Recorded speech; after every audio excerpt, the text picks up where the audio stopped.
1 Enoch chapter 14. The scroll of the words of righteousness and of the reprimand of the perpetual watchers in accordance with the command of the Holy Great One in that vision. I saw in my sleep what I will now say with the tongue of flesh and with the breath of my mouth, which the Great One has given to men to converse with and understand with the heart. As he has created and given to man the power of understanding, the word of wisdom, so he has also created me and given me the power of reprimanding the watchers, the children of heaven. I wrote out your petition, and in my vision it appeared like this, that your petition will not be granted to you throughout all the days of the age, and that judgment has been finally passed on you. Yes, your petition will not be granted to you. And from now on you will not ascend into heaven for all ages, and in bonds of the earth the decree has gone out to bind you for all the days of the world.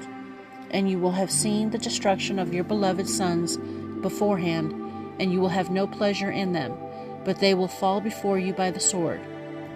And your petition on their behalf will not be granted, nor yet on your own, even though you weep and pray and speak all the words contained in the writing which I have written. And the vision was shown to me like this. Behold, in the vision clouds invited me, and a mist summoned me, and the course of the stars and the lightnings sped toward me.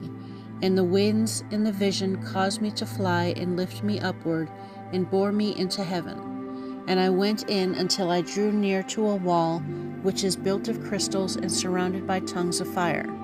And it began to frighten me. And I went into the tongues of fire and drew near to a large house which was built of crystals. And the walls of the house were like a tessellated floor made of crystals, and its groundwork was of crystal. Its ceiling was like the path of the stars and the lightnings, and between them were fiery cherubim, and their heaven was as clear as water. A flaming fire surrounded the walls, and its portals blazed with fire.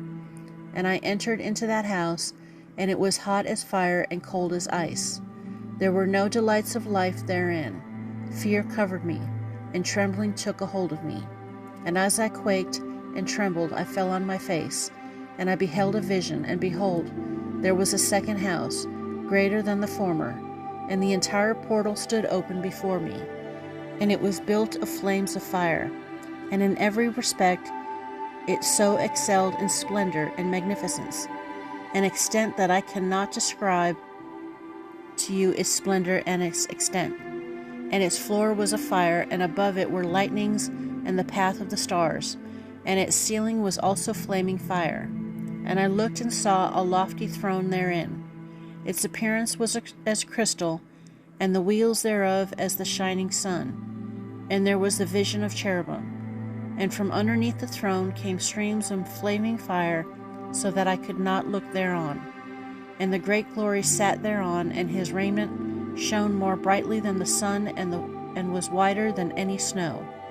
None of the messengers could enter and behold his face by reason of the magnificence and glory, and no flesh could behold him.